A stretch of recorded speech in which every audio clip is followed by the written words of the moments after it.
Hello friends, my name is Anil. आप देख रहे हैं एक्सीलेंट स्टडी यूट्यूब चैनल पर। दोस्तों, जैसा कि हम लोग पॉलिटिक्स विषय की अध्ययन कर रहे हैं और उसमें हमने पिछले क्लास में राष्ट्रपति से संबंधित अनुच्छेद और उनसे के विषय को जाने हैं। उसी कड़ी में आज हम लोग राष्ट्रपति की शक्तियाँ टॉपिक पर अध्ययन करेंगे। राष्ट्रपति की शक्तियाँ अर्थात पावर ऑफ द प्रेसिडेंट। संविधान द्वारा राष्ट्रपति को व्यापक शक्तियाँ प्रदान की गई हैं। राष्ट्रपति की इन शक्तियों को निम्न वर्गों में बांट सकते हैं, जिसे सामान्य शक्तियाँ, कार्यपालिका शक्तियाँ, विधायी शक्तियाँ, वित्तीय शक्तियाँ, न्यायिक शक्तियाँ, कूटनीतिक शक्तियाँ, सैन्य शक्तियाँ, आपातकालीन शक्तियाँ। अनुच्छेद 53 में बताया गया है कि राष्ट्रपति को संघ की समस्त कार्यकारी शक्तियाँ प्रदान हैं। औपचारिक रूप से सभी कार्य उसी के नाम पर होते हैं, परंतु इन शक्तियों का प्रयोग उसके द्वारा प्रत्यक्ष रूप से या संविधान द्वारा प्रदत्त उसके अधीनस्थ अधिकारियों के माध्यम से किया जाता है। अर्थात संघ की कार्यपालिका शक्ति राष्ट्रपति में निहित होती है, परंतु राष्ट्रपति नाम मात्र का कार्यपालिका प्रधान होता है, क्योंकि कार्यपालिका की वास्तविक शक्ति प्रधानमंत्री व मंत्रिमंडल में निहित होती है।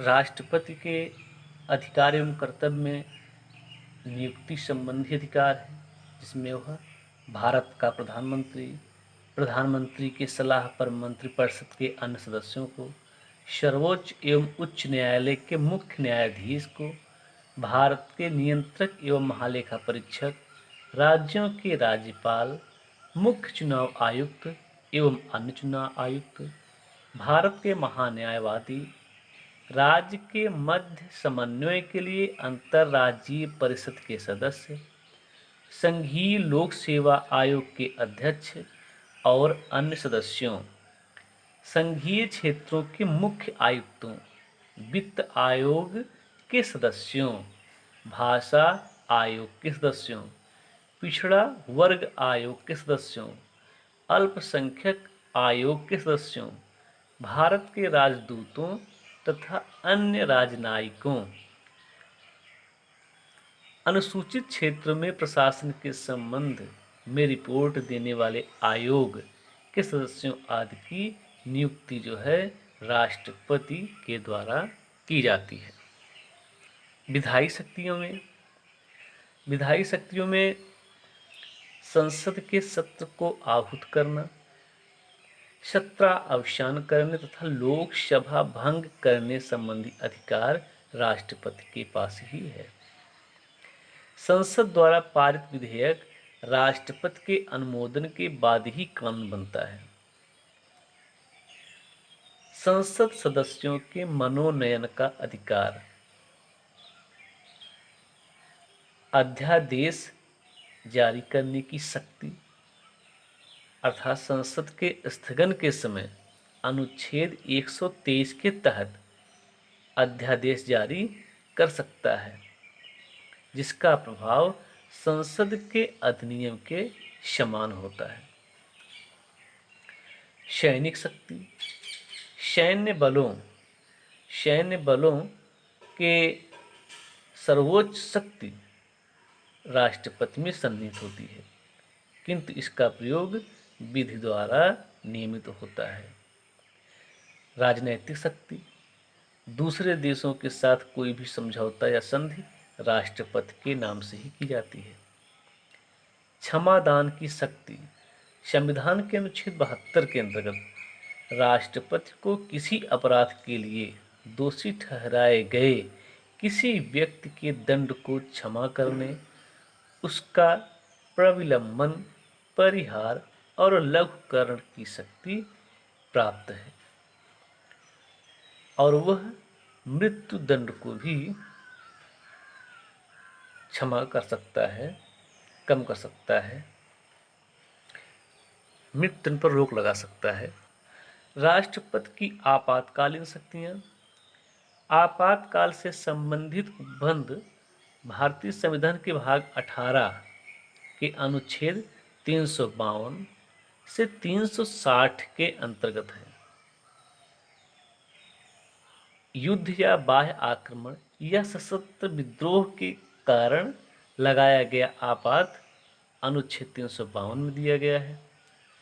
संवैधानिक तंत्र के विफल होने से उत्पन्न राज्यों में आपात अनुच्छेद 356 अर्थात राष्ट्रपति शासन, वित्तीय आपात अनुच्छेद 360, ये जो आपातकालीन शक्तियां हैं वो भी राष्ट्रपति के अधीन हैं। राष्ट्रपति की किसी विधेयक पर अनुमति देने या न देने के निर्णय लेने के सीमा का अभाव होने के कारण राष्ट्रपति जेवी वीटो का प्रयोग कर सकता है। भारत में राष्ट्रपति के द्वारा संघ वित्त आयोग की सिफारिशों, नियंत्रक महालेखा परीक्षक के प्रतिवेदन, राष्ट्रीय अनुसूचित जाति आयोग एवं राष्ट्रीय जनजाति आयोग के प्रतिवेदन को संसद के पटल पर रखवाया जाता है। यह भी राष्ट्रपति के द्वारा किया जाता है। इस तरह से देखा जाए तो राष्ट्रपति की जो है संवैधानिक शक्तियाँ व्यापक रूप से प्रदान की गई हैं और इसमें से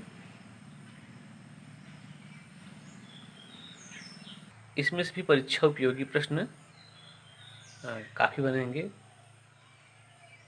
कुछ राष्ट्रपति के विषय में भी हम जान लेते हैं, जैसे डॉक्टर राजेंद्र प्रसाद भारत के प्रथम राष्ट्रपति थे जो लगातार दो बार राष्ट्रपति निर्वाचित हुए। डॉक्टर एस राधाकृष्णन लगातार 2 बार उपराष्ट्रपति बने और 1 बार डॉक्टर एस राधाकृष्णन